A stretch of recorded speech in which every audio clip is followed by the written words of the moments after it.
Buenas noches y bienvenidos de nuevo a esta casa, señoras y señores.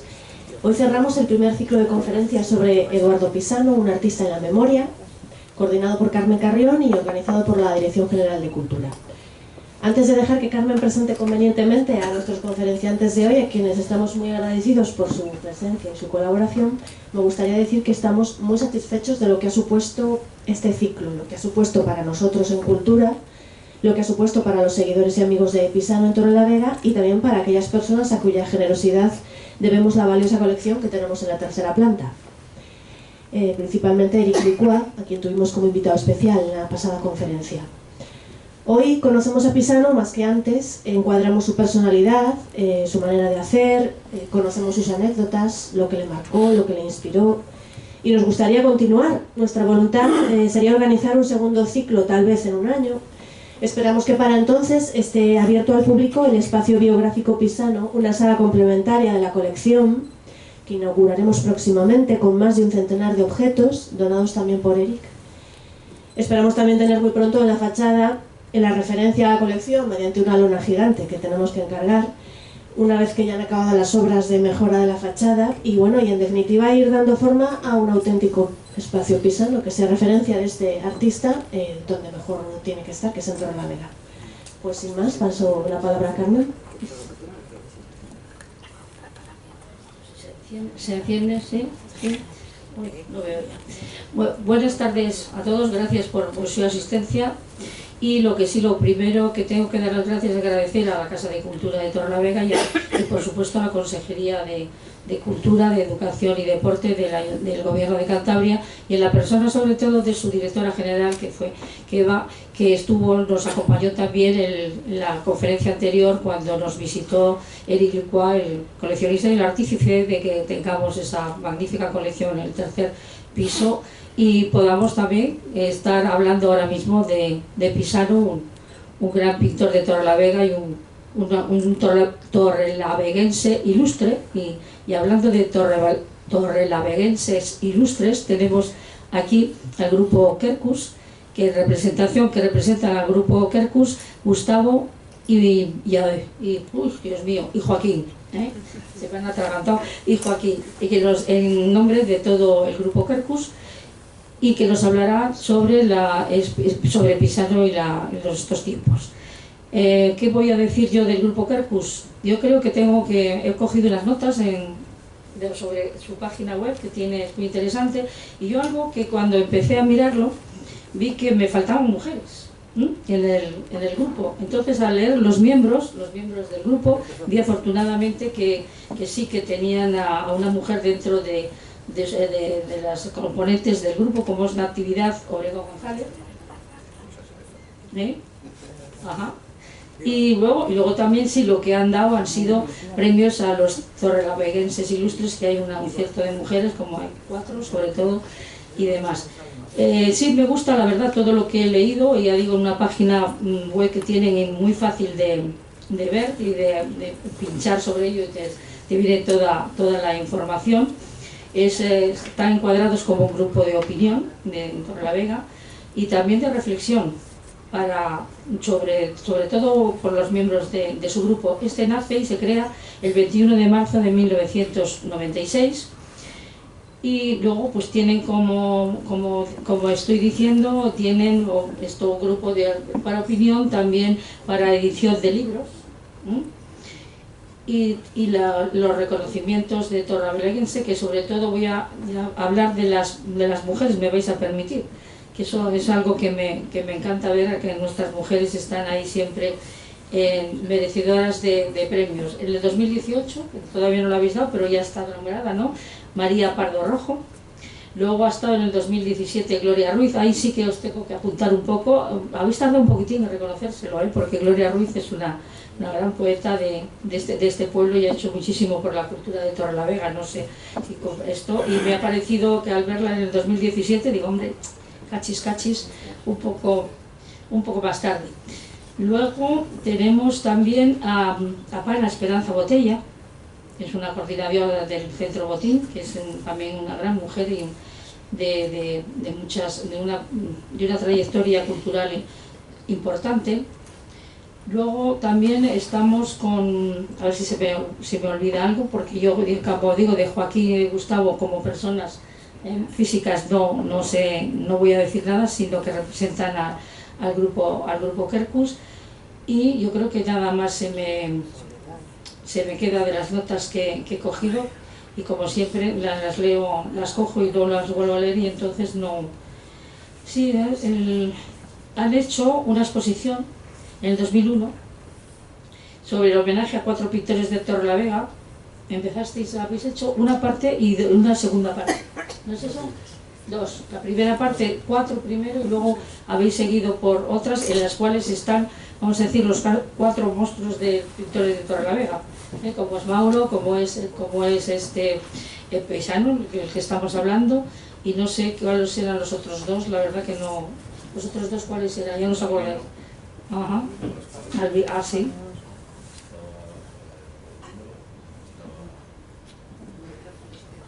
¿Sería Otero?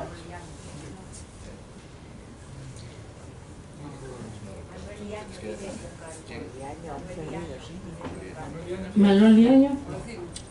No lo he leído, pero nada más que he cogido el título de cuatro pintores pensando en que mi buena memoria, pero que ya no la tengo, lógicamente. Luego sí, luego hay otra que habéis hecho más larga, Demetrio Pascual. ¿Pisano? ¿No? ¿En esa no estuvo Pisano? Yo creo que sí. Julio Sánchez Y Modinos. Sobrado. Pedro Sobrado. 4 pintores vivos. Vivos. 4 pintores vivos. Bueno, pues sin más, creo que así unas pinceladas sobre el grupo Quercus, que me parece que además lo conocéis todos aquí en Torrelavega, y cuando queráis.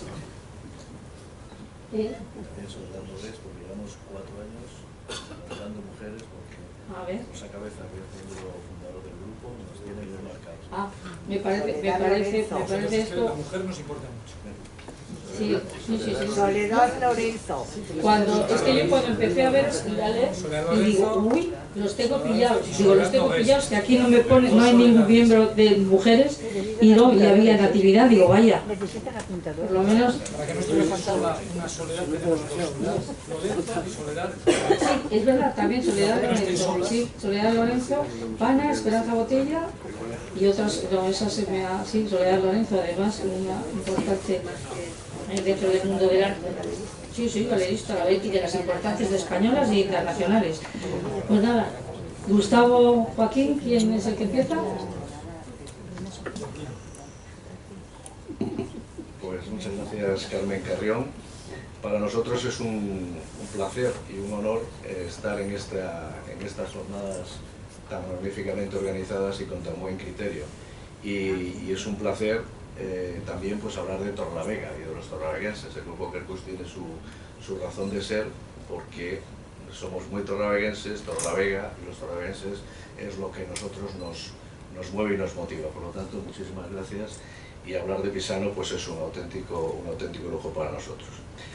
Darte las gracias, Carmen Carrión, por pensar en el grupo Quercus para rememorar la vida y la obra pues de uno de nuestros más internacionales artistas y pintores, como es Eduardo López Pisano, ¿no?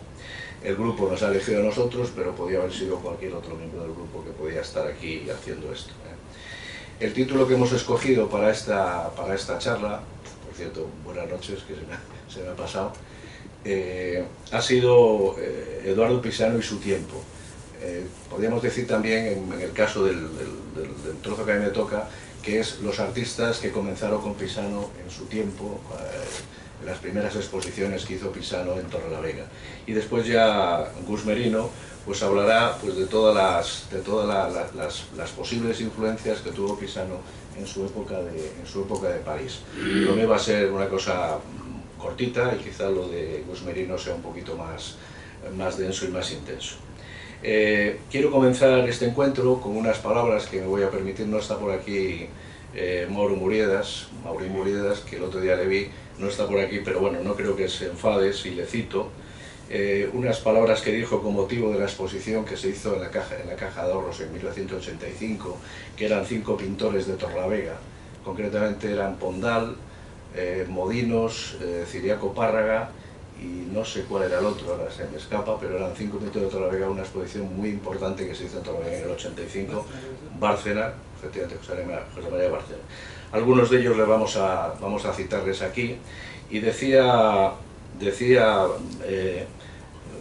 con unas palabras que a mí me gustaron mucho y las he recogido, que los artistas que aquí figuran, se refería a aquella exposición, y yo creo que podemos también decirlo ahora mismo, fueron nada más y nada menos que el sustrato, el fermento, la inquietud primera, la semilla del arte en Torrelavega. Esto decía Maurín Muriedas, y yo creo que con muy buen criterio. Eduardo Pisano, como todos los artistas que nacieron en los años finales del siglo XIX y principios del XX, están vinculados a su formación en la Escuela de Artes y Oficios de Torrelavega, que creó y dirigió don Hermilio Alcalde del Río, y que fue uno de los que expuso en la biblioteca en la segunda exposición colectiva en la que participó Pisano, concretamente el 29 de diciembre de 1930. Es decir, que Pisano y Hermilio Alcalde del Río, alumno y maestro, expusieron juntos. Don Hermilio tenía ya 66 años y Pisano tenía 21. Pasas algunas más para cuando vayas. La biblioteca están vinculados, como decía, a la Escuela de Artes y Oficios y a la Biblioteca Popular. La Biblioteca Popular fue fundada en 1926 y acogió todas las inquietudes culturales, sociales, artísticas de aquellos jóvenes torreveguenses que habían nacido, en el caso que vamos a hablar, entre 1889 y 1915. Pisano concretamente nace en 1912, era de los más jóvenes de aquellos artistas.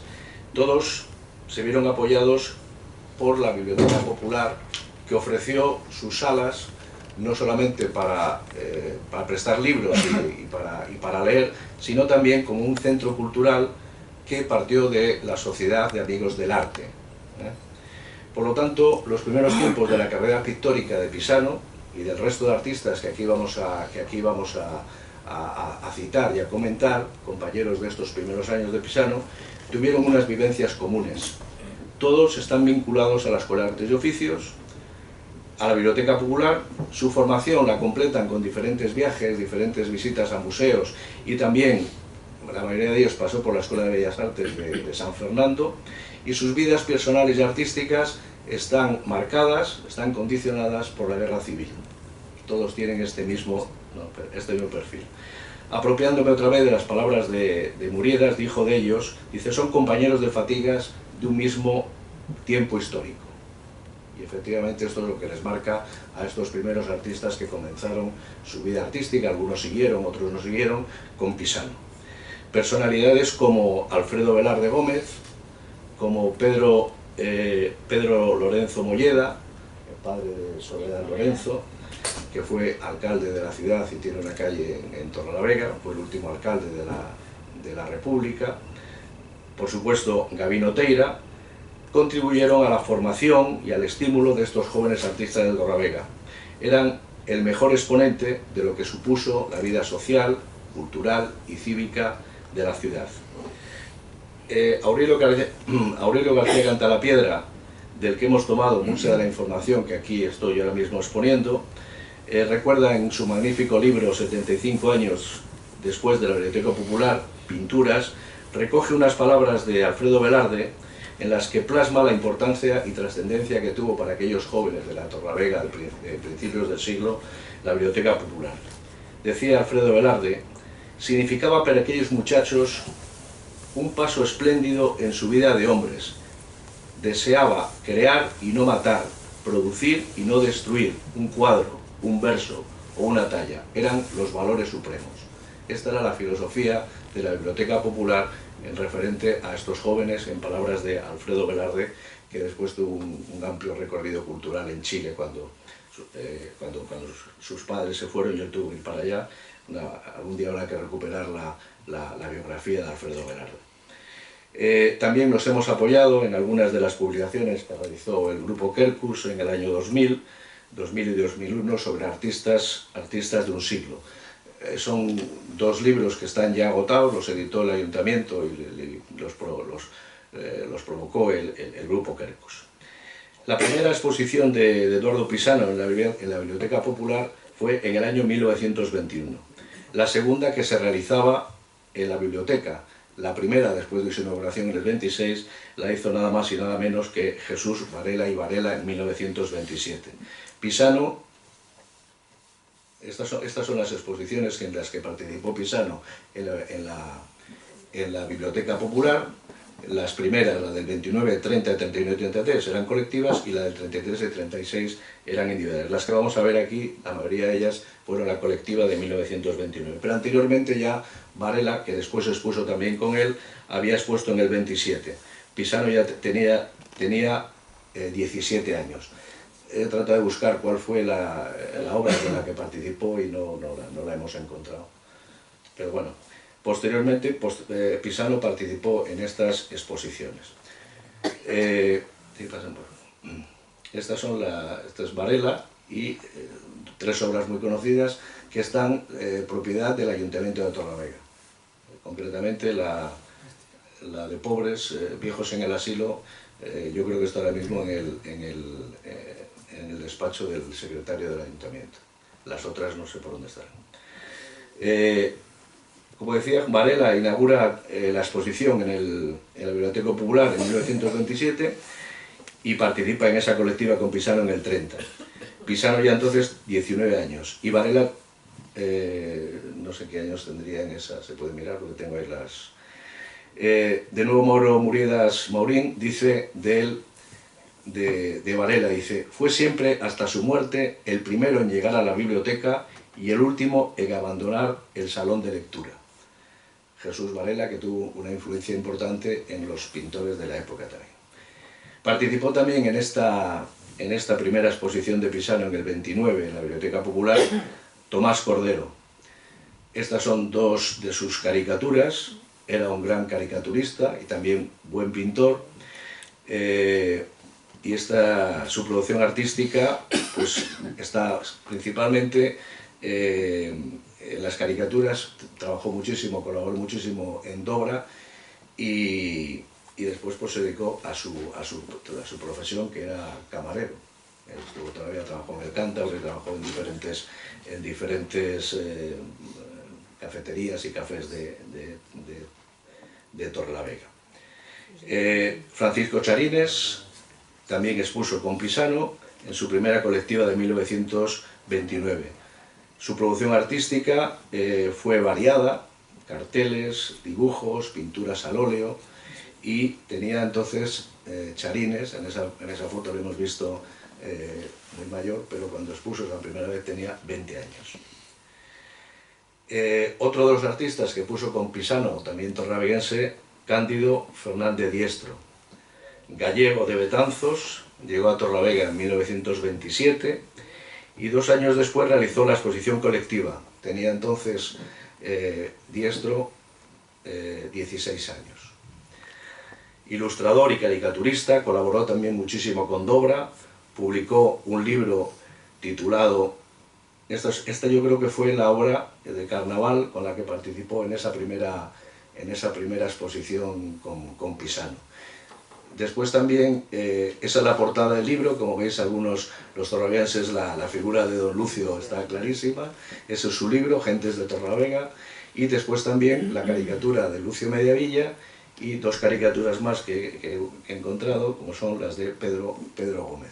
Todas estas, ya aprovecho, mañana se presenta un libro póstumo de Manolo Bartolomé, donde precisamente van a recogerse muchísimas de estas caricaturas que aparecieron en Dobra en los años 53-55 con muchos de estos artistas, y mañana a las 7:30 en el Instituto Marqués de Santillana se presenta un libro póstumo que dejó preparado Manolo Bartolomé.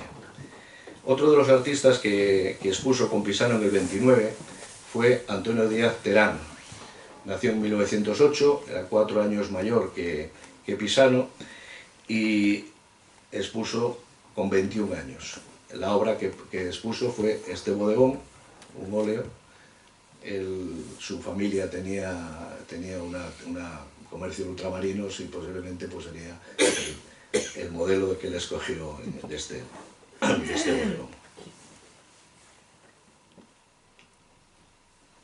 En esa primera exposición aparecen dos mujeres, por primera vez, Aurora Ruiz Capillas, madre y hija. Su obra más conocida es este magnífico óleo sobre el campo del Malecón, también muy conocido. El Malecón se inaugura en el 28, esta exposición es del 29, pues estaría el Malecón recién inaugurado con esa magnífica tribuna, un campo de corte inglés, y la hemos encontrado por muchos sitios, se puede ver este óleo. Y su hija, Margarita Sañudo Ruiz Capillas, que era la más joven de todos los artistas. Pisano tenía 17 y ella tenía 16. Y el bodegón que presentamos lo realizó en 1933, también muy conocido, y tenía 20 años. Yo no sé si después siguieron pintando más, si hay obra de ellas por ahí. Me decía Berta que quizá fueron pinturas esporádicas o aficiones pasajeras y que después no siguieron, no lo sabemos. Pero bueno, cuando vio este bodegón, cuando lo han visto algunos aficionados a la pintura, les llamó la atención la introducción de letras en el año 33. Le comentaba a Kinichi cuando me lo enseñó, que pese a que esto se pinta en el 33, pues esta Margarita Sañudo, no voy a decir que fuese una adelantada a su época, pero sí conocía la existencia de la pintura cubista. De hecho, los cubistas son los primeros que introducen palabras, letras en sus cuadros, y aquí tenemos a una señorita de Torlavega en el año 33 haciendo lo propio. Era de Torlavega, supongo, ¿no? Sí, apellidos inequívocos de los apellidos. De Compostiza, ¿no? Pero no sé, no se conoce más sobre ella. No, y además es un cuadro precioso, ¿eh? Su padre estaba muy metido en la biblioteca popular y en la gimnasia, y a ella le hacía mucha gimnasia y todo. ¿Usted era de Fernando Sañudo, hija de Fernando Sañudo? Ella es hermana de Fernando Sañudo y tía de Poldo Sañudo. No, dice... Si nos dice Tomás que Tomás no. dice que no. Bueno, pero lo discutimos luego. Es que Fernando Sañudo... Entrar en Torlavega Antigua y tienes la historia completa de esa familia. Absolutamente. Bien, No se lo comenta. continuamos un poco más. No se lo comenta. Esto es lo bueno que tiene estar entre amigos, que todo... Muy bien. Otro de los pintores que expuso con Pisano en estos primeros años de Pisano en Torrelavega, como decía Maurín, estos primeros gérmenes del arte en Torrelavega, en la segunda colectiva en el año 1930 era Francisco Modinos Páez, pintor de factura tradicional y realista, y como él mismo se definió, quería ser un pintor de las cosas, de la vida, de las sensaciones escondidas, que por escondidas son más grandes. Esto decía él de sí mismo. Maurín Muriedas dice de él, o dijo de él porque era otro de los que expuso en aquella exposición del 85, dice: era un secreto novelista que escribía guiones cinematográficos y un crítico de arte formidable. Se ve que estaban todos en todos los ámbitos. También en la primera exposición aparecen dos escultores. Bueno, de Francisco Modinos tenemos muy conocido, el Carnaval y las otras dos, que yo creo que también son algunas de ellas están en manos del Ayuntamiento de Torrelavega, de las colecciones del Ayuntamiento, o por lo menos tienen obra de Modinos. Dos escultores, Valentín Obregón, que esculpía en madera. Hay no sé si esta fue la que expuso en esa primera exposición de 1929, y también Teodoro Calderón, de la familia de Calderón, todos artistas. Yo creo que también hay Teodoro Calderón, que murió muy joven, murió con 46, y esta obra está aquí porque Atormentados, dice, ganó el primer premio de la exposición del arte del productor en Valladolid. Salcines le escribió adentro del realismo social. Esta obra recibió un premio cuando ella vivía en Valladolid, parece que importante. José María Bárcena, Pericles, que así es como se le conocía popularmente, no expuso con nuestro protagonista, no expuso con Pisano en la exposición colectiva de que estamos diciendo, pero sí en la del 35. Su obra, el otro día lo han puesto aquí en el mercado de la Plaza Mayor, es una obra que también es colección, yo creo que es del ayuntamiento, es la más conocida, y presentamos una acuarela, esta acuarela de 1955, que la hemos traído aquí porque está en el salón de mi casa, es poco conocida, ahora ya es un poco conocida más, y está dedicada pues a mi suegro José Antonio Ceballos en 1955. Yo la vi ayer, Sí. en casa de Kinichi. Es una acuarela preciosa, es una acuarela expresionista a tope, es colorida, es una preciosidad, es una maravilla. También tiene otra obra que no la he podido traer porque en el casino, en la zona de arriba, tiene también, que una vez se lo dije a la directiva del casino porque se está estropeando, es una tabla y se está polillando, le está pegando mucho el sol y la está muy mal conservando. Pero, Bárcena llama mucho la atención a gente que entiende mucho de esto, nosotros entendemos poco, y le quieren por ahí, le quieren rescatar. Como curiosidad, mi suegra la tenía escondida por aquello de que era una acuarela un poco subida de tono para la época. No, es muy grotesca. Estuvo muchos años en el salón de casa, Pero cuando hicieron obra, casualmente de pronto desapareció. Y una vez yo la vi, vamos... Tus hermanos estaban en mala edad para ver estas cosas. Pues no lo sé, pero yo una vez, cuando nos compramos nuestro primer piso, la vi y digo, mamá, ¿y esto? Y dice, llévatela. Bueno, pues ahí tenemos a Pericles, José María Bárcena. Y ya vamos terminando, pues por supuesto el muy querido Mauro Muriedas, íntimo amigo de Eduardo Pisano y compañero de múltiples vivencias. Nació en Barcería de Piélagos en 1908, 4 años más joven que Pisano. Nunca llegaron a exponer juntos en la Biblioteca Popular de Torlavega, pero sí lo habían expuesto en Santander, en el Ateneo, en julio de 1932, expusieron Mauro y Pisano juntos. Mauro era 4 años mayor que Pisano y expuso en 3 ocasiones en la Biblioteca Popular, en el 32, en el 34 con una mujer, Rosario del Río, y en el 36, 3 meses antes de que partieron los artistas de Torlavega, Pisano y Muriedas también y otros, a la truncada Olimpiada Cultural de Barcelona. Se volvieron a encontrar muchos años después, o digamos encontrarse ya de mayores, en el actual proyecto de la Escuela Municipal de Artes que lleva el nombre de Eduardo López Pisano y que dirigen pues, Burgos y Berta. En la escuela abrió, me parece que en el año 1976, la escuela allí en Nueva Ciudad, ¿no? Donde actuaron de profesores durante varios años, tanto Pisano como Muriedas. Ambos también frecuentaban la tertulia Sago, donde se encontraban con otros pintores como Balbino Pascual, Muñoz Serra, Díaz Beristain, Rafael Asaga, José Gómez, que nos ha hecho el honor de estar aquí, Luce Aera, Aurelio Bonella, Demetrio Cascón y otros que se me olvidan o no los hemos. Todavía la tertulia Sago sigue funcionando, tiene una exposición ahora mismo en La Llama, en su sede de La Llama, y esta idea también de la tertulia Sago parece que fue promovida, ideada por el propio Pisano, el encuentro de estos artistas, de estos pintores. Eduardo López Pisano, hemos puesto aquí algunas de las obras de Eduardo Pisano, de Mauro Muriedas, que están por ahí en muchos sitios. Eduardo Pisano, por supuesto, fue el pintor más renovador y más vanguardista de esta generación de pintores, que hemos dicho que nace en la ciudad a finales del 19, y se alejó de los tradicionalismos y clasicismos que mostraban sus compañeros artistas en las exposiciones de la Biblioteca Popular de los años 30. La guerra civil le obligó, como todo el mundo ya conoce en esta sala, a trasladarse a Francia, primero al suroeste y después en Montparnasse, en París, y esto ya es la parte de la que va a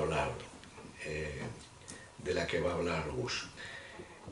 La exposición permanente de Pisano en esta ciudad, que en estas jornadas celebramos, derrota en parte al enemigo del que hablaba Mauro Muriedas y que he traído otra vez de nuevo, Maurín Muriedas Chávez, y que quiero terminar mi intervención con estas palabras que dijo Maurín en aquella exposición del 85. Lo que dice: yo creo que el verdadero enemigo a batir no es otro que el olvido de los hombres, tan dispendiosos en el gasto de la historia que se permite el lujo suicida de tirar por la borda de la inconsciencia las raíces culturales de una ciudad. Esto dijo en el 85 de aquellos 5 pintores. Este enemigo a batir, con la exposición permanente de Pisano, le hemos derrotado, pero todavía no está batido. Y podemos seguir perseverando en la idea que nos proponía Maurín, y lamento que no está aquí para que me lo corroborara. Y continuar con esta idea. Dice: este debe ser el comienzo de un rescate y una recuperación a todas luces necesario, pero a este primer aliento de vida le deben seguir otros, para que la exposición, recordar que estamos hablando del 85, no sea un gesto voluntarista condenado al fracaso. Si es que el día después de la clausura, el día después de estas jornadas, reaparece el olvido y su devastadora capacidad de destrucción. Son unas hermosas palabras que las dejamos por aquí para el olvido. Le hemos recuperado trayendo a nuestra ciudad la obra de Pisano, esa magnífica exposición que tenemos. Pero todavía nos queda mucho. Muchas gracias.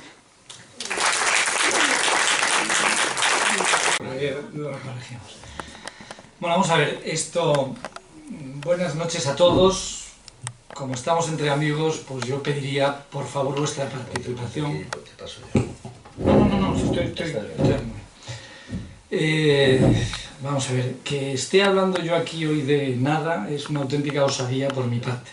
No sé por qué fijo mi mirada y me doy cuenta en Berta, me da como una especie de vergüenza. Esto es una irresponsabilidad por mi parte enorme, una inconsciencia, como decía Mauro Muriedas, pero bueno, yo creo que en estas 4 jornadas se ha hablado muchísimo de Pisano y yo creo que para mí Eduardo Pisano va a ser una excusa para hablar de algo que me gusta mucho, y es el arte.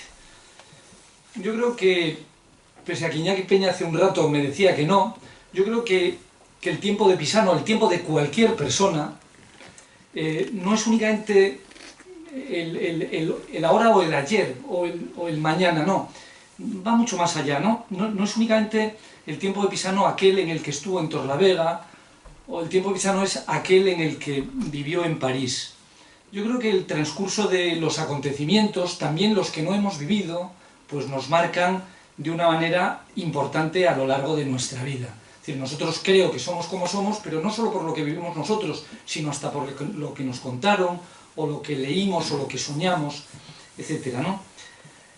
Bueno, está claro que siempre no, pero sí en el siglo XX al menos, París, o la capital francesa, que es lo mismo, ha sido un foco, un núcleo para los movimientos artísticos, fundamentalmente para las vanguardias. A París llegaron artistas de todas partes, fundamentalmente europeos. Y curiosamente todos ellos pues acabaron agrupándose, como casi todos sabemos, pues en dos barrios, en Montparnasse, que fue donde vivió Pisano, y en Montmartre. Yo aquí digo que a Eduardo Pisano pues no sería difícil imaginarlo pues en los cafés del cruce de la Rue Vavin con el Boulevard Respel, tomando cafés no solo en Savo, sino en la Rotondo, en la Cupolo, o en todos los bares que están por allí, ¿no?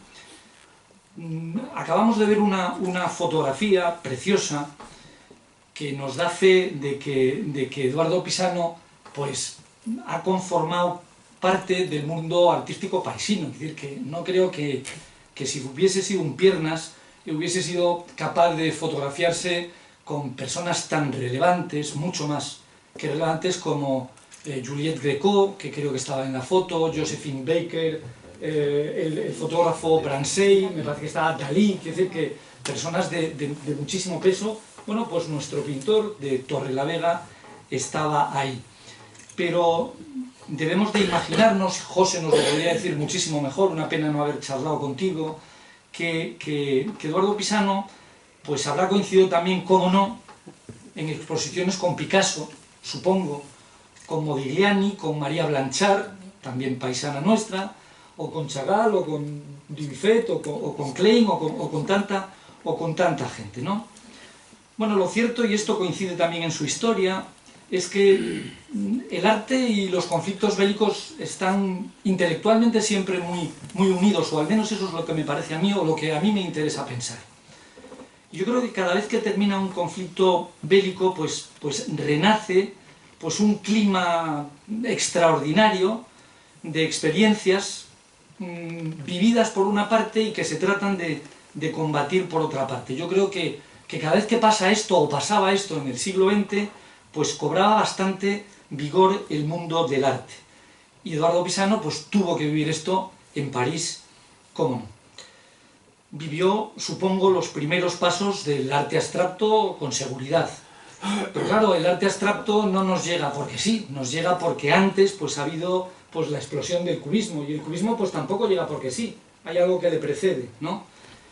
Bien, pues creo que con este intercambio de ideas y de influencias pues se instaura, como no, pues un clima muy dinámico del que digo, este hombre pues tuvo que respirar, tuvo que convivir con muchísimos artistas pues que provenían o que provinieron por aquel entonces de la Europa central, con mucho ruso, tengo que imaginarme, con mucho judío, porque y todos ellos pues acudían a París como las moscas a la miel, pues atraídos por ese espejismo de libertad y de independencia que daba esta ciudad, ¿no?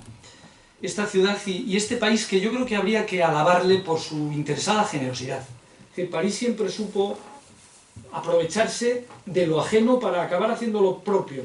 Nosotros somos mucho más torpes, los torlaverenses y los españoles, y en vez de saber hacer estas cosas, pues al final no lo hacemos bien, me parece a mí.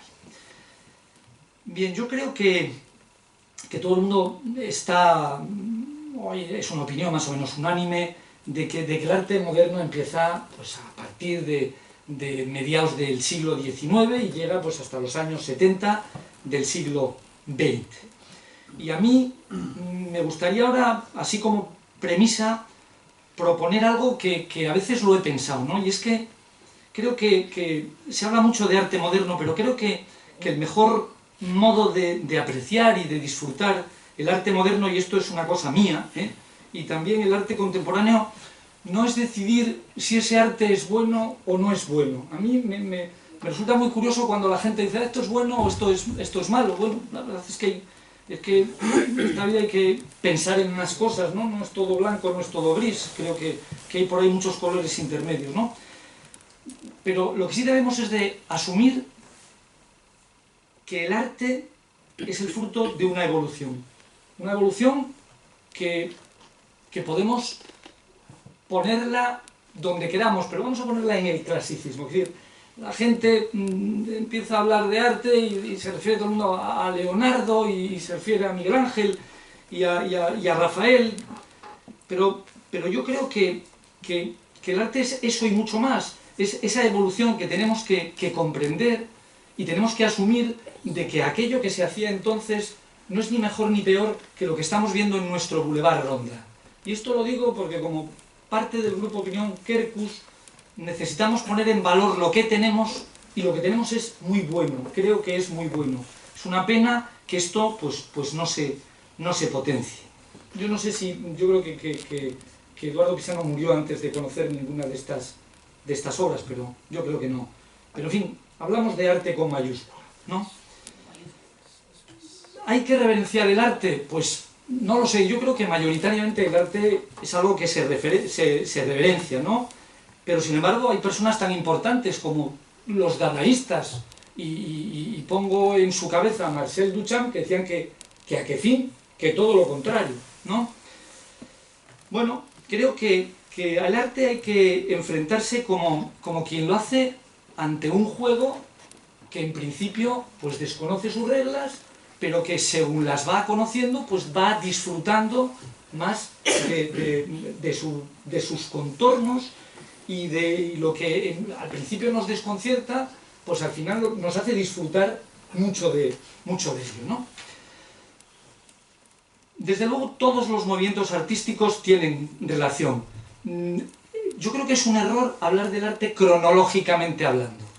Yo creo que el arte está mucho más mezclado. El otro día estábamos en el Guggenheim y de repente, yo no lo sabía, y vi un cuadro de Braque que era absolutamente fovista, cuando yo pensé que Braque era una persona absolutamente cubista. Bueno, pues allí tenía un cuadro fovista. ¿Por qué? Pues porque lógicamente llegó a donde llegó a través de un camino que le había marcado quien le precedió. Y como vamos a hablar de este camino muy rápidamente, pues a mediados del siglo XIX, y de alguna manera sí pudieron influir, cómo no, como a cualquier artista, un grupo de pintores que crearon un estilo que fue completamente denostado en su época. Parece mentira que estemos viendo esto tan maravilloso y que el día en que se expuso pues fue el alarde de las risotadas de los academicistas franceses. Este señor Degas no pudo nunca, jamás, exponer en la Academia Francesa. Nunca, jamás. Siempre tuvo que exponer con los refusés, con los rechazados. Fue un academicista, además siempre lo intentó. Fue un preimpresionista, en definitiva. Este cuadro y los demás cuadros que vamos a ver aquí, estos cuadros impresionistas, pues fueron, digo, chanza de la época. Un grupo de pintores, personas radicales, combativas, rompedores con el estilo realista que les precedía, pues se dieron cuenta que tenían que hacer cosas distintas a las que se habían hecho anteriormente. Y por eso pues fueron vituperados por las instituciones y perseguidos por los críticos de la época. Pero afortunadamente fueron capaces de romper esas reglas consagradas, e instigaron pues ese tipo de revolución que se divorció con todo aquello que les había antecedido, ¿no? Fueron quizás la puerta del arte moderno. Para los popes de la época, para la Academia, como decía, de las Artes Francesas, pues única y exclusivamente pretendían que los artistas pues fuesen aquellos que tomasen temas de las mitologías, iconografías religiosas, de la antigüedad, perdona Guirichi, deja ya paso yo, no te preocupes, de la mitología clásica, ¿no? de la antigüedad. Y llegaron estos señores, llegaron Manet y compañía, y de repente se pusieron a documentar el mundo que les rodeaba, es decir, fueron modernos en ese sentido. Se enfrentan al academicismo de una manera brutal, y también, aunque les admiraron, pues al romanticismo anterior y al realismo, ¿no?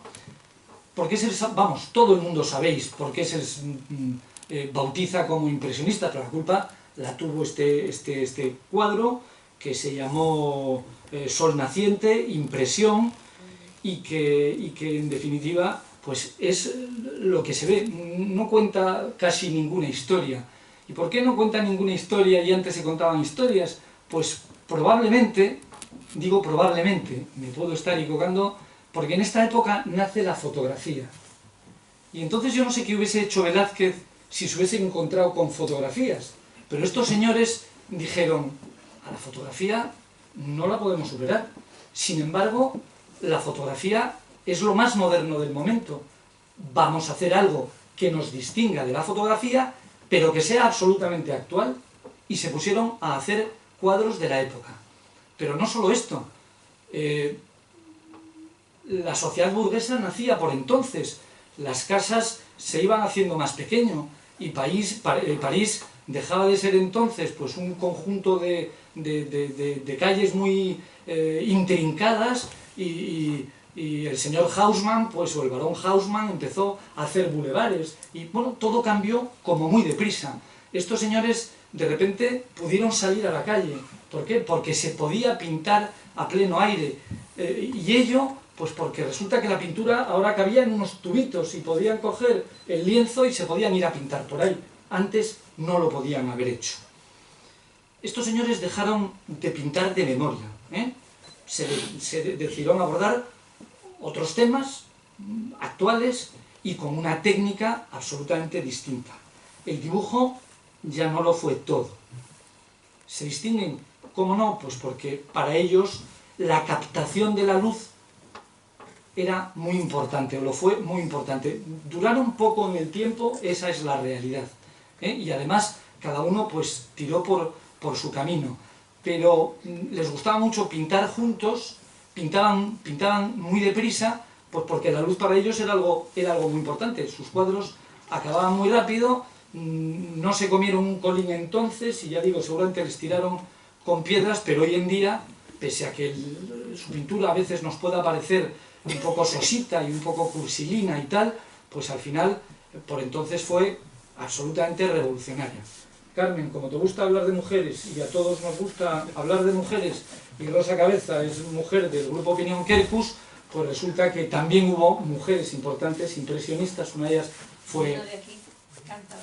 Bueno, esa fue un poco posterior, pero vamos, la podemos meter si quieres, y así hacemos tres. Yo estaba pensando en otras dos, la Morisot, y en una artista americana que también apareció por París, que se llama María Casat. María Casat fue una compañera importante de los españoles en París. También, claro que sí. Bueno, pues estos señores, ya digo, fueron un shock social. Y ellos tuvieron un mentor intelectual, que fue Baudelaire, el famoso poeta, que también era crítico de arte. Les animó a captar lo universal en lo cotidiano, lo que era propio del aquí, el ahora, el presente. Los convirtió en flaneurs, el que sale a la calle y observa.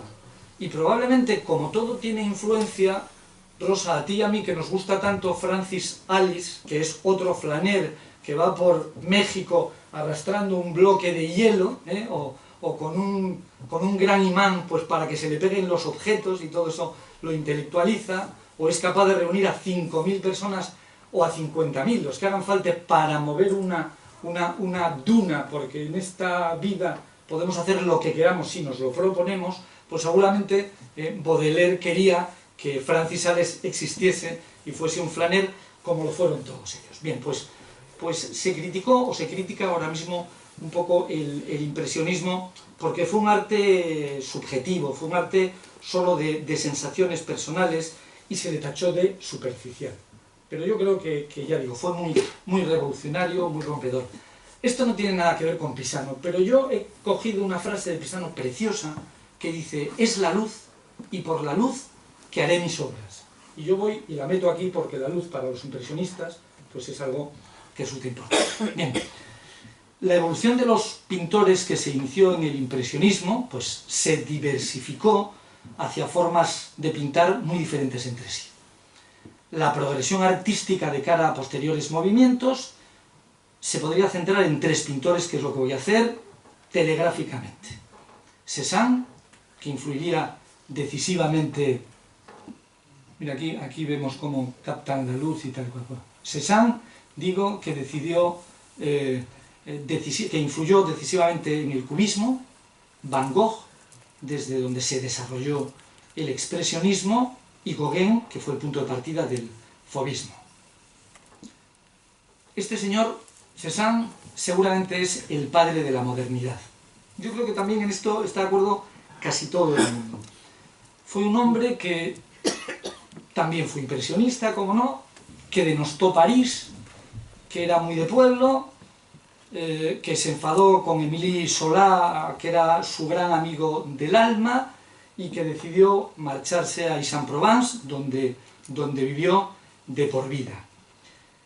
Y pese a que vivió de por vida, pues desde allí logró un respeto que yo creo que llega hasta nuestros días. Cézanne creó otra realidad plástica. Hasta que este hombre empieza a pintar estas cosas, esto no se había visto nunca. Esto no se había visto nunca. Yo creo, la frase puede ser cursi, pero es mía, que inventó la arquitectura pictórica, ¿no? Yo por lo menos aquí lo veo. Para Cézanne, al contrario que para los impresionistas, la realidad era inmutable. No estaba en función de las variaciones de la luz. De hecho, esta montaña, es la montaña de Saint-Victoire, la pintó decenas y decenas de veces. Yo he hecho 2 fotos, 3 me parece, no, 2, pero la pintó decenas de veces. El pintor consideraba que debía de representar aquello que no cambia nunca. Para él era importante lo inmutable. Y lo inmutable, decía, son las formas de los objetos. Esto es lo esencial. El espacio y el volumen. Su interés fueron los volúmenes y redujo los objetos, o los simplificó, a conos, cilindros y esferas. Él consideraba que no había que reproducir la naturaleza. Tenía que ser representada únicamente. Yo creo que de posimpresionista, que esto no lo voy a contar porque es muy largo y yo soy un rollo, se los puso posimpresionistas, incluso se llamó a Manet, posimpresionista, porque hubo una exposición en Londres donde presentaron a 4 que aparecieron tal, y así se les tituló. Pero si fue precursor del cubismo, quizás lo más importante de él, pintó también decenas de bodegones, es esto que voy a tratar de explicar ahora, a ver si soy capaz. Esto ya no es cosa mía, sino que solo he leído a un pintor que a mí me gusta mucho, Edward Hockney, el de las piscinas, que admira mucho a Degas. Bueno, pues Hockney dice que Cézanne fue el primer pintor que usó los 2 ojos para pintar. Los 2 ojos para pintar. La perspectiva binocular. No sé si esto lo explicáis en la escuela o no se explica en la escuela, pero este hombre... Sí, bueno, nosotros también consideramos que fue muy importante en esta época, que es cuando Japón abre sus puertos, que estaba cerrado, y entonces al ir los europeos a Japón en los barcos, pues traen muchas... todas las estampas, claro, sí, claro. Los japoneses... pero si fíjate que yo estoy hablando de Eduardo Pisano, o de su época, o sea que... Sí, claro. Los japoneses no hacen la perspectiva, y entonces los cubistas se apropiaron mucho de... Eso influyó muchísimo, y los viajes a África también... Claro, eso sí que voy a comentar algo luego. Eso es. Francia y sus colonias de África Occidental. Estamos de acuerdo contigo con que Cézanne fue el padre... Sí, Cézanne es bueno. Bueno, pues aquí sí soy capaz yo de explicarlo. Se ve bastante bien lo de la perspectiva binocular. Hasta ahora mismo existía solo la perspectiva naturalista, la del Renacimiento, la perspectiva de los 2 ojos a la vez, ¿no? Pero aquí, si nos fijamos, este pintor eleva la parte derecha de la mesa. La mesa no está bien pintada, está elevada, se deberían de caer las manzanas. Y por ejemplo, el jarrón de la izquierda, si lo estuviese pintando de frente, no tendría por qué verse la boca del jarrón, y sin embargo, sí se ve.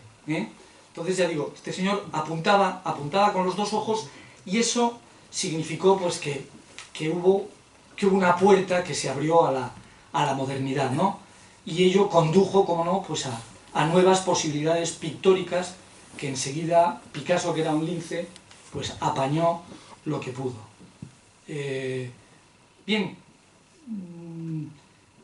había dicho antes que solo fue impresionista porque lo que hizo sí fue pintar la naturaleza. El otro día Berta nos contaba muy bien cómo Pisano inacababa muchas pinturas. Bueno, yo he encontrado una pintura de Cézanne que también es que puede estar inacabada y aquí la traigo a colación, pero probablemente Pisano sí que pudo estar influenciado por este pintor. Este cuadro, esto lo hizo ya de bastante mayor, hizo bastantes desnudos y tal. Veo también algún cuadro de Pisano que puede ser en otros tonos, en otros colores, un poco así, ¿verdad? Bien, de Van Gogh, como todo el mundo sabe algo, no sé si dar la palabra a Pili, que se ha puesto muy tal, y nos cuenta cosas. De Van Gogh solo quiero decir que como hombre obsesivamente religioso, intenso y tal, pues que fue también impresionista, y no iba a buscar la luz, iba a buscar el foco divino y tal, pues fue capaz de, yo creo, de hacer algo también muy moderno, y es algo que está a mitad de camino en sus cuadros, entre lo pictórico y lo escultórico. Yo otro día, viendo en Bilbao una exposición de la última que hay, se titula de Picasso o de Van Gogh a Picasso y tal, pues miraba cuadros de Van Gogh, un par de ellos de cerca, y yo dije, pegaba unas pinceladas así de gordas, es que se puede morder el cuadro, es que daba gusto, pero era brutal, ¿no? Dibujaba a veces directamente con el tubo. Bueno, por eso digo, es que si dibujaba con el tubo, pues fijaros el tamaño del tubo. Por eso pongo aquí que encontró la tercera dimensión en la pintura. Era, pues eso, como se ve aquí o en la siguiente, la pintura como muy exasperante, como muy febril, ¿no? Demasiado retorcida. A mí me gusta mucho, pero me agobia un poco, de verdad.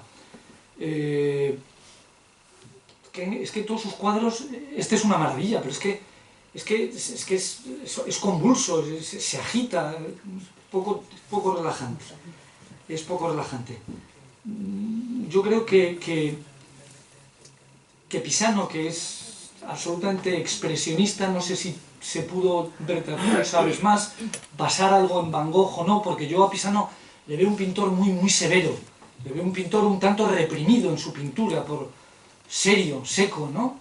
Yo creo que a todos los pintores, todos los anteriores, nos han influenciado, claro. y los hemos mirado y los hemos consultado, a ver cómo esto solucionó a ver cómo Dulero solucionó esto, claro. Y más en París, y estos que estaban recientes, que estaban al ladito de ellos. Claro, es que tuvo que ver mucho, claro. Bueno, y si ya hemos metido a Pisano en el impresionismo, pues claro, no podemos pasar por alto este señor. Este señor también fue un monstruo personal y pictóricamente. Digo un monstruo porque este hombre, por la pintura, fue capaz de abandonar a su mujer y a sus 6 hijos y marcharse a buscar a la Polinesia francesa, al buen salvaje, ¿no? Que es bastante cómodo tener 6 hijos y cerrar la puerta por fuera, porque lo que quiere decir es ir a buscar la inocencia en la pintura, ¿no? Está bien. Pero además de descubrir cómo cerrar la puerta por fuera, pues este hombre fue capaz de representar la realidad de una manera absolutamente libre, ¿no? Decía que el artista en su libertad no debía de reproducir la realidad, sino recrearla y convertirla en una obra de arte. Creo que Gauguin le decía, pues a sus coetáneos, a los pintores que debió tener algún alumno alguna vez, decía, si tú ves un prado de color azul, píntale con el color más azul de los que tenga tu paleta. Y si ves el cielo rojo, pues le pintas rojo, que es lo que tienes que hacer, ¿no? Claro, lógicamente, marchándose como se marchó a Tahití y a esas islas tan bonitas, pues lógicamente este señor fue el precursor del primitivismo.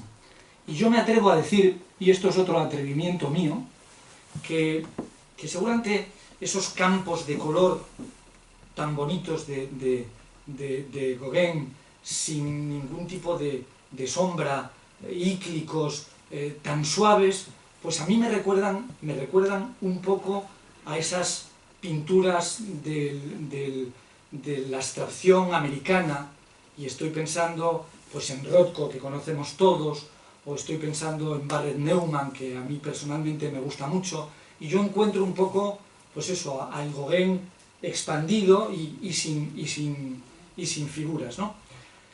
Y Gauguin, pues tuvo mucha importancia porque a partir de él, pues llegaron otros pintores encabezados por Matisse, que fue otro de los genios. Yo estoy aquí hablando de hitos del arte, y que fue capaz siendo un señor que había estudiado Derecho y que no dejó nunca el corbatín de color negro, pues de escandalizar a la sociedad bien pensante. Como todos sabéis, a estos señores les llamaban fauves, porque fauves pues quiere decir en francés salvajes. Estaban exponiendo una vez en la exposición de los refusés, es decir, de los rechazados, y llegaron por allí algunos y dijeron, bueno, estos señores están absolutamente locos, pero ¿cómo se puede pintar un puente que es negro de color azul? ¿O cómo se puede pintar un árbol rojo? Estos son capaces de tirar a la cara de los espectadores pues los colores y ya está. Bueno, pues al final yo creo que fue un poco lo que pretendían, ¿no? Exaltar el color y rechazar, imitar a la naturaleza. Y fueron capaces, pese a que duraron poquísimo tiempo, pues de ser absolutamente exuberantes y hacer unos cuadros maravillosos. Y los cuadros pues tenían valor por sí mismos y no por lo que representaban.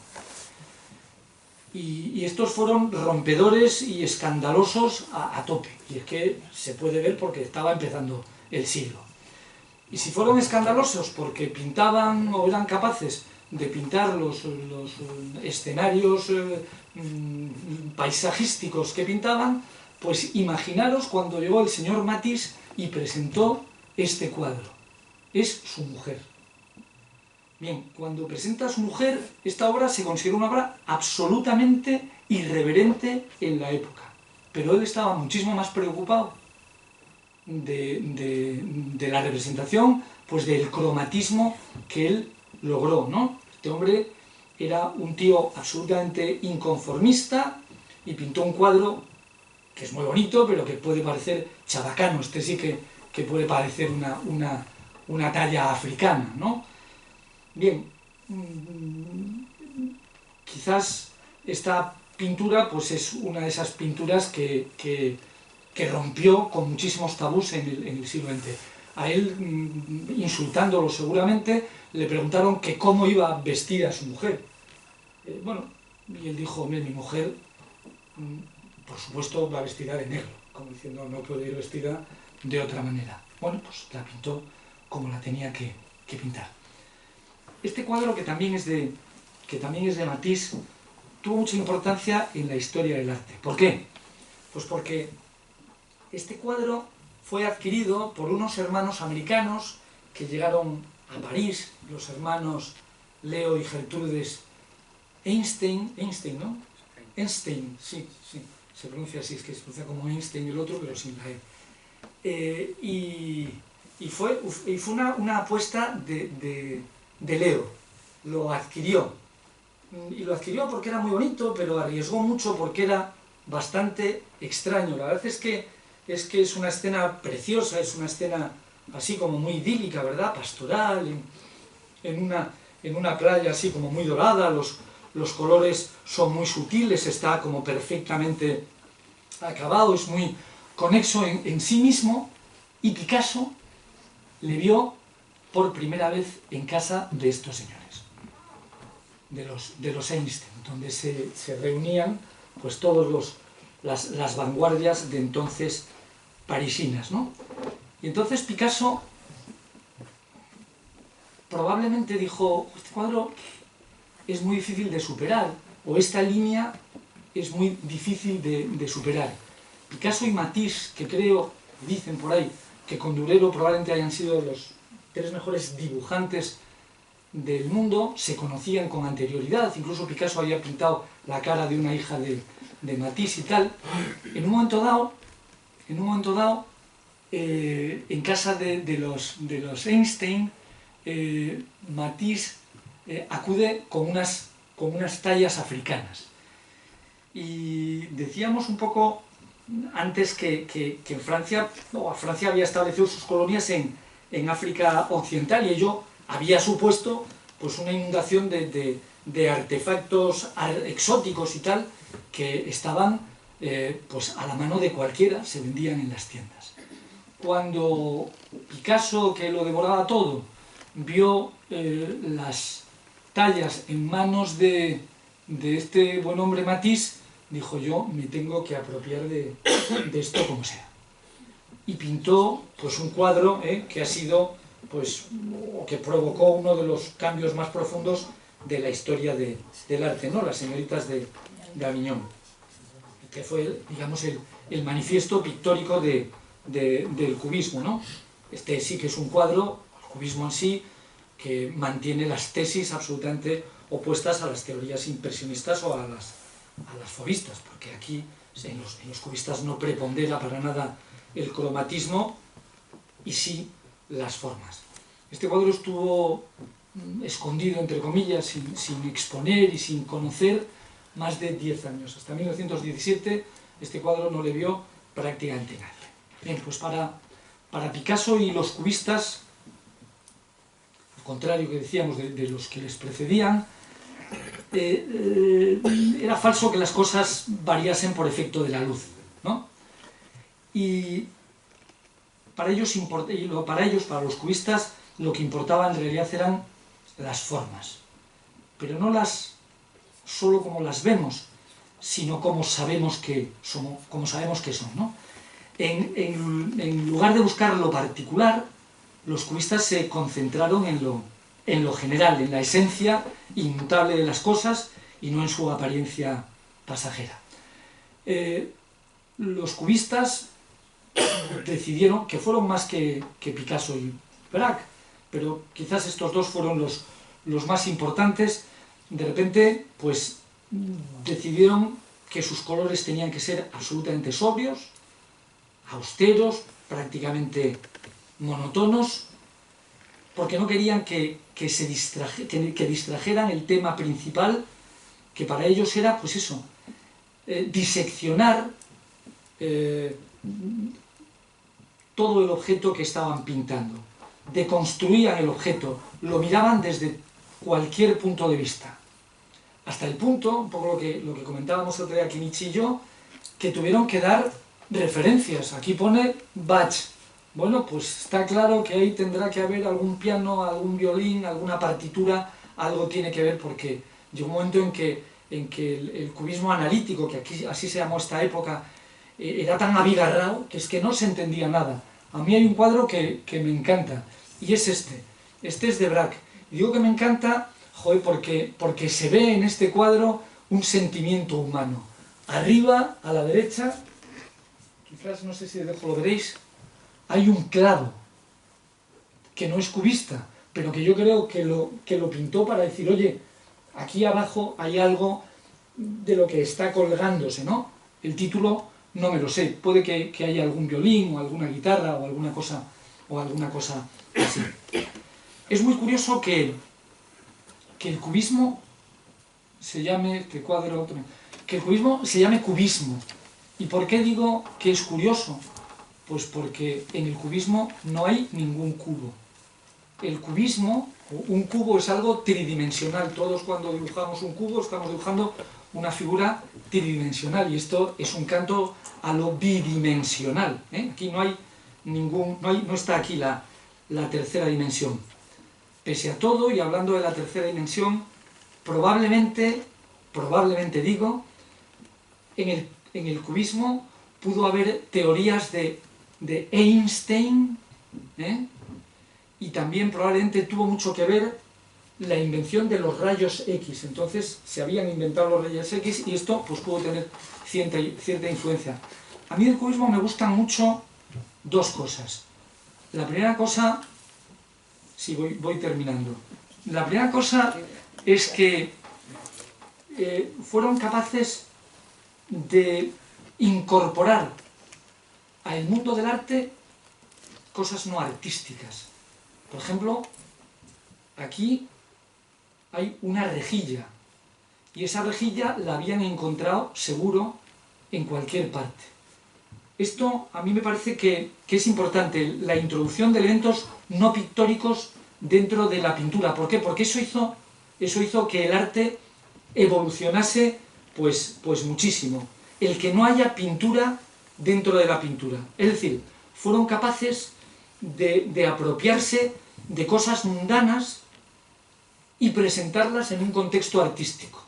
Eso hizo, por ejemplo, que Duchamp fuese capaz de presentar su urinario como obra de arte. Es decir, descontextualizando el arte, hago arte porque yo, artista, quiero que esto sea arte y porque lo firmo y porque además lo llevo a un museo. Y eso, al final, es la historia del arte de hoy en día. Y bueno, como me mandan ir acabando, pues yo voy acabando y acabo ya. Así evolucionó el cubismo, metieron colores, pero lo que hicieron fue colocar pues objetos fuera de su sitio. Todo esto es futurismo, puede ser un cubismo anfetamínico, muy politizado también. Entonces acabaron todos con la camisa negra en Italia. Fue un arte absolutamente italiano, un poco ridículo, pero también tiene mucho que ver la fotografía y tal, ¿no? Traía este cuadro porque es como muy ridículo, pero es de un pintor que se llamaba Bala. Esto es expresionismo pues puro y duro, ¿no? Porque la realidad para los expresionistas, y yo creo que aquí sí que encaja Pisano, se expresa desde dentro, ¿no? Fueron capaces de... Todos estos son pintores expresionistas alemanes, y quiero terminar llegando a Kokoschka. A mí este sí que me recuerda muchísimo a Pisano. Incluso Pisano puede tener un autorretrato que es parecidísimo a Kokoschka, y además tiene cierto paralelismo en su vida. No conozco ni la de uno ni la de otro, pero cuando digo cierto paralelismo es que los dos fueron muy libres y no quisieron pertenecer a ninguna escuela, el uno y el otro. Los dos tuvieron mecenas importantes. El de Kokoschka fue nada menos que Adolf Loos, el famoso arquitecto de la Bauhaus. Los dos aprendieron en escuelas de artes y oficios. Uno, Torrelavega, este señor Kokoschka en la de Viena. Bueno, y entre estas cosas pues pueden aparecer y pueden parecerse. Y yo este cuadro también, que no tiene nada que ver con lo que puede pintar Pisano, pero me puede recordar a él, ¿no? Es un cuadro muy expresionista. Kokoschka se acaba de separar de la que era su novia. Esta señora era la esposa de Gustav Mahler, que después se casó con otro arquitecto que fue Gropius, el director de la Bauhaus. Y bueno, pues me recuerda bastante. No sé qué piensas tú de ello, Berta, pero yo sí que le saco, no en el color, pero sí le saco bastantes parecidos, no sé. Una pintura un poco tormentosa. A mí no sé por qué, pero la pintura de Pisano pues sí que me parece tormentosa. Bueno, yo también acabo con esto. Pretendía haber acabado con algo para retaros. Con algo para retaros. A mí me gusta bastante retaros. Y yo quería acabar con esto, porque como estamos hablando, y digo que siempre es buena cualquier ocasión para hablar de arte, ¿no? Yo pretendía haber acabado con esto. Este es el famosísimo cuadrado negro, que ya casi no es negro porque se está deteriorando, ¿verdad? Es un cuadro sobre el que se han escrito cientos de tesis doctorales. Si queréis os cuento un poco, y si queréis lo dejamos ya, porque igual un poco son 10 minutos. Que la gente se encierra en la casa a las 9 y la gente que está trabajando... No, sintetizar es fácil, ¿no? Esta es una obra seguramente clave en la historia del arte, que por supuesto me hubiese encantado escuchar a Pisano qué opinaba de ella, porque esto sí que estuvo en París, ¿no? Al final, ¿qué es? Pues es sencillamente un cuadrado negro sobre una tela blanca. fue parte de un decorado de una ópera de esas bufas del Dada. Esto proviene de un pintor suprematista, ¿no? Y es una pintura que todos podemos ver que es no descriptiva. Bueno, pues muchos se comen el coco y diciendo que es una pintura pues, que libera al arte de lo conocido. Y es verdad, ¿no? Otros dicen que libera al arte de cualquier tipo de corsé. Fue la primera, eso es importante, singularizar el arte, pues es bastante fundamental, ¿no? Se desprende de cualquier referencia, no deja de ser un cuadrado negro. Es cierto que fueron los primeros, los impresionistas, en representar no la realidad, sino su impresión sobre ella, o los expresionistas dan un paso adelante y muestran pues su parte interior, o los cubistas disuelven el objeto, pero este cuadrado negro, que es una obra absolutamente sencilla, que prescinde totalmente del color, esto a mí me parece, amigos, un auténtico reto para quien lo contempla, ¿sí o no? Yo creo que sí. Y yo me pregunto, y claro, me gusta preguntar, oye, ¿esto carece de valor o no carece de valor? Aparentemente carece de valor. Porque aparentemente también carece de dificultad, ¿no? ¿Cuántas veces hemos oído lo haría un niño frente a un miró? Yo siempre digo, qué pena que mis niños no hayan sido capaces de hacer esto, ¿no? Pero uno se pregunta, oye, ¿esto vale algo o solo es historia del arte? Ante esto debemos de inclinar la cabeza o no debemos de inclinar la cabeza. ¿Esto es un camelo o no es un camelo? El autor decía que no había que buscar ningún significado, que el significado estaba en la pintura, que el observador tenía que pensar en su ingravidez, en su densidad. Había algunos que decían que este cuadro era como el silencio en la música, que ya digo que se ha escrito muchas páginas sobre este cuadro, ¿no? Y veo que nadie me va a decir nada, porque es que es muy difícil decir esto, ¿no? Pero yo he encontrado algo que lo hago... ¿Perdón? Ah, no, pensé que ya había dicho algo. Digo que yo he encontrado a alguien, y con esto sí que quería cerrar, que lo hago mío. Y es un poco lo siguiente. Digo que un cuadro como este, que es un hito en la historia de la pintura, es algo que transforma al artista en un mago, en un chamán. Duchamp hubiese dicho que no, que eso es mentira, pero para mí no. ¿Y por qué digo que transforma al artista en un chamán? Pues porque al final el artista aquí, en un cuadro como este, dificilísimo, nos obliga a dar un salto de fe. Es decir, yo estoy enfrentándome a este cuadro abstracto y me siento un absolutamente indocumentado. Es decir, pero no ante este cuadro, sino ante cualquier cuadro abstracto. Me están obligando como a creer en algo que no sé si darle crédito o no. Y entonces me vuelvo vulgar y acabo diciendo si me gusta o no me gusta, y eso no me gusta pensar, ¿no? Entonces, cuadros como estos nos obligan, pues eso, a pensar o nos hace creer en algo que seguramente no está ahí. Y eso a mí me parece absolutamente maravilloso, ¿no? Creer en algo que no está ahí, ver en una representación que me puede no decir nada, pues hacer un mundo mío, un mundo absolutamente propio. Yo el otro día, cuando estuve en el casino, en la última exposición que hizo la escuela, vi una frase en un par de grabados y le pregunté a Pablo que de quién era. Y me dijo, no, la frase es de Oscar Wilde, porque pone Oscar Wilde, pero son cosa mía.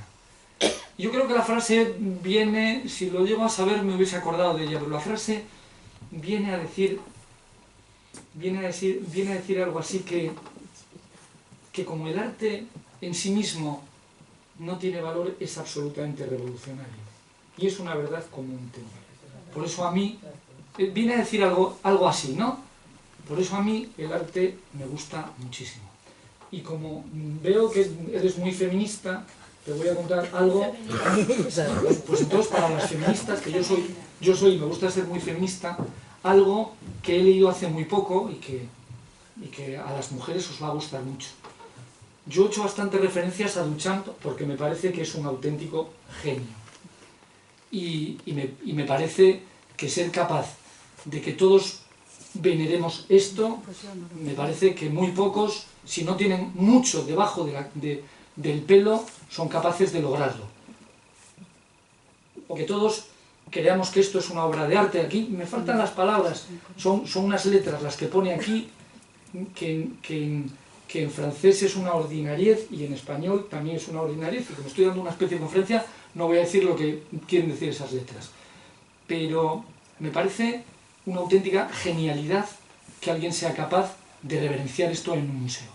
Pero como me parece una genialidad y ante las genialidades pues hay que agachar la cabeza, quiero que las mujeres sepáis que las últimas teorías dicen que esta obra que firmó Duchamp como Mut, y se cree que la firmó así porque había alguien que dibujaba cómics que se llamaba Mut, pues puede ser, ya digo, la obra de las más importantes también del siglo XX, no era de Duchamp, no fue una idea de Duchamp, fue una idea de una amiga de Duchamp con la que tuvo algún feeling. Y bueno, pues oye, es muy bonito que quizás una de las obras más así de este siglo no sea de este hombre, sino de una mujer, ¿no? Muy bien, muy bien.